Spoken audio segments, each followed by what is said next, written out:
Olá, meu amigo, minha amiga, meu irmão, minha irmã em Cristo, que alegria estarmos aqui mais uma vez. São poucos minutos, que podem fazer toda a diferença. Esse é o canal Ronaldo Lemos 42, você pode se inscrever aí da sua casa mesmo, no seu telefone, no seu computador, e você pode compartilhar também esse vídeo. Você pode dar o joinha, dessa forma nós vamos alcançar o maior número de pessoas possíveis. Como eu falei no vídeo anterior, nós não podemos fazer muita coisa, mas podemos ser instrumentos nas mãos de Deus, para o Espírito Santo agir na vida de alguém. Esses vídeos são curtos, mas ele tem uma dinâmica, ele tem um objetivo, que chegue a alguém, que alguém possa assistir, que alguém possa ser instigado a ler a Bíblia, para que possa ter uma mudança de vida, assim como muitos já tiveram através desses artigos bíblicos difundidos, espalhados mundo afora. Olha só, hoje, essa semana a gente vai falar um pouco do Salmo. Você costuma ler o Salmo? O Salmo é uma coletânea de livros da Bíblia, de cânticos, que nem todo mundo se dedica a ler, mas existem muitas curiosidades a respeito do livro dos Salmos. Por exemplo, os Salmos eles é uma coletânea de 150 cânticos e tendo como seu maior autor, seu maior escritor, o rei Davi. Davi escreveu 74 salmos, E boa parte desses salmos, aliás, todos esses salmos, claro, foram inspirados por Deus. Temos também Asaf, os filhos de Corá e Salomão como autores também dos salmos. Mas Davi foi o grande propulsor, o homem que fez acontecer e que agradou, alegrou muito o coração do rei Saul com seus cânticos. Existe curiosidade dos salmos que eu fiquei sabendo há pouco tempo também, Os Salmos, ele foi escrito pelo rei Davi, a maioria, como eu bem falei, 74 livros, e o próprio Satanás fez uso dos Salmos, na tentação, quando o Senhor Jesus estava se preparando para o grande sacrifício. Se você me perguntar qual sacrifício é esse, eu vou ficar triste. Nós sabemos que Jesus veio me comprar e comprar você. Então, Satanás ele recitou trechos do Salmo 91 para o Senhor Jesus, E o Senhor Jesus rebateu também com salmos.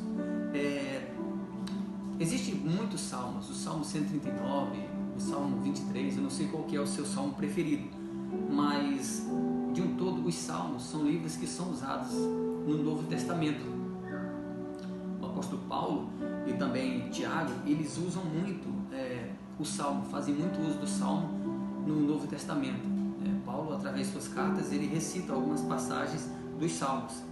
Então nós vamos essa semana estudar um pouco dos Salmos, para que nós possamos nos aprofundarmos mais a respeito dos Salmos. Existe também curiosidade da vida de Davi, que nós também ao longo da semana vamos destrinchar, nós vamos aprender um pouco.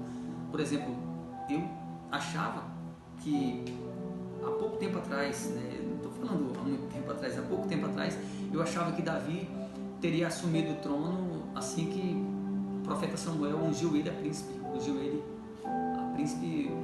para ser rei de Israel. E a história de Davi nos ensina muito. Davi ele esperou mais 15 anos pastoreando e cantando seus salmos, seus cânticos. A palavra salmos vem do grego psalmos, que significa cântico. E o rei Davi continuou esperando pacientemente no Senhor. Existe salmos, o Salmo 3, por exemplo, Davi escreveu quando estava fugindo de Absalão. Ele estava numa fuga para as cavernas, se escondendo de Absalão, e ele escreveu o Salmo 3 pedindo socorro, pedindo para Deus livrar dos seus inimigos, que não eram poucos. Davi tinha muitos inimigos, muitos adversários, assim como eu e você. Mas os nossos adversários, como o apóstolo Paulo fala em Efésios, não são carne nem sangue, são principados e potestades das regiões celestiais. São inimigos, espíritos imundos da região celestial. E essas batalhas nós só vencemos de fato com preparo, com a armadura de Deus, que o apóstolo Paulo fala tanto na armadura de Deus, que é a couraça, o calçado, o escudo, E todos eles têm uma simbologia, e nós temos que nos preparar, porque se o seu dia está bom hoje, você sendo servo, amanhã pode ser que seja um dia mau. se você estiver dentro desse propósito, dentro desse objetivo de intimidade com Deus, você não vai tirar de letra não, mas você vai conseguir passar. Observe que ao longo de toda a trajetória dos grandes heróis da Bíblia, Daniel, Jeremias, Isaías, Deus nunca os livrou da sua aflição, de possíveis armadilhas. Mas uma coisa é certa, Deus atravessou junto com eles e se tornou suave, se tornou suportável. É a grande diferença, de tudo. Portanto, hoje nós vamos meditar nos Salmos até domingo. Hoje, segunda-feira, a gente vai meditar nos Salmos até domingo. A partir da segunda-feira a gente vai trabalhar em cima do livro do Apocalipse, né? Ao longo desses vídeos eu tenho levado palavra de esperança, palavra de conforto. Algumas pessoas pensam que a Bíblia só é isso, mas não. Vai vir palavra dura, palavra de exortação. Uma vez um presbítero de uma igreja, eu não era ainda convertido, falou para mim abertamente que se eu morresse naquelas condições eu ia para o inferno. Eu não fazia uso de substâncias químicas, eu não bebia, eu não roubava, eu vivia uma vida normal como a maioria dos brasileiros, só que eu era bom para o homem, para a sociedade. Eu saí xingando eles de todo nome, eu saí com muita ira, mas hoje eu vejo que ele só falou a verdade. Porém, ele falou de termos, ele pulou as etapas, eu costumo dizer isso, porque o Senhor Jesus, quando estava no seu ministério, ele começava falando do amor de Deus e que ainda tinha cura, e que ele veio curar os que estavam doentes. Todo mundo sabe, é só ler a Bíblia, que aquele que não faz a vontade de Deus, que não anda nos seus caminhos, não há outra condenação para ele, não há outro lugar para ele, senão a condenação eterna. Mas eu não posso julgar você, porque eu não tenho esse poder de dizer que você vai para o inferno. Eu tenho o poder, através do Espírito Santo, de dizer para você que se você se dedicar a Deus, seguir e servi-lo fielmente, você vai experimentar e gozar e viver de uma vida eterna e vindoura. Bem, vamos prosseguir então, vamos ler hoje, vamos ler o Salmo 40. Nós vamos fazer uma viagem aqui há muito tempo atrás, quando o rei Davi era pastor, e ele escreveu o Salmo 40. Vamos ler do versículo 1 até o 3 apenas. Esperei confiantemente pelo Senhor, ele se inclinou para mim e me ouviu. Quando clamei por socorro, tirou-me de um poço de perdição, de um tremedal de lama, colocou-me os pés sobre uma rocha e me firmou os passos. E me pôs nos lábios um cântico novo, um hino de louvor ao nosso Deus. Muitos verão essas coisas e temerão e confiarão no Senhor. Glória a Deus. Davi tem um determinado salmo que ele fala que eu olhei para o céu, de onde vem meu socorro? Meu socorro vem do Deus que criou o céu e a terra.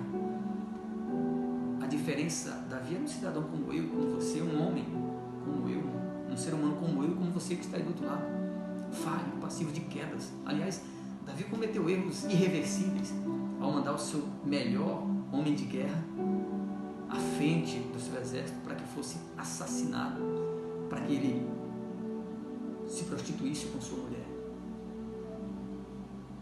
A diferença é que muitos de nós não conseguimos ser verdadeiros diante de Deus. Lembra da oração lá dos dois que foram no monte, que o Senhor Jesus fala? Um orou com soberba, dizendo que estava na igreja todo dia, que estava tudo certo diante de Deus, e o outro baixou a cabeça porque não encontrou coragem de olhar para o céu. Tamanho é a sua podridão, o seu pecado. E Jesus pergunta qual foi para o céu. Unanimemente todos falaram, foi o número 1, lógico. Mas não, Jesus fala e afirma que foi o que orou com sinceridade. Então, o grande diferencial de Davi, do rei Davi, era essa. Ele errava como qualquer um, pode errar, está suscetível a erro, mas as suas orações, as suas súplicas, o seu cântico, o seu clamor era sincero. Ele estava realmente esperando unicamente em Deus naquele momento. Ele estava alegre com Deus naquele momento. Não estava com um pé em Deus e o outro no mundo. Os dois pés e o corpo inteiro, a mente e o coração estavam em Deus. Que você possa guardar essa palavra no seu coração e buscar Deus de verdade, Espírito e verdade. Que a sua oração, a sua petição, o seu proceder, a sua caminhada aqui na terra seja de verdade diante de Deus, seja transparente. Amém? Vamos agora orar. Senhor nosso Deus, muito obrigado por essa palavra, por essa mensagem, que nós possamos, assim como Davi, orar com sinceridade, falar com o Senhor com o coração aberto, sem soberba, sem orgulho, sem arrogância.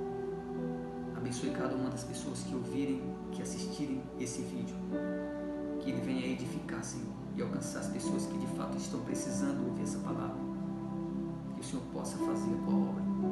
Em nome de Jesus nós te pedimos. Muito obrigado mais uma vez, que Deus abençoe você, a sua família, e até o próximo vídeo.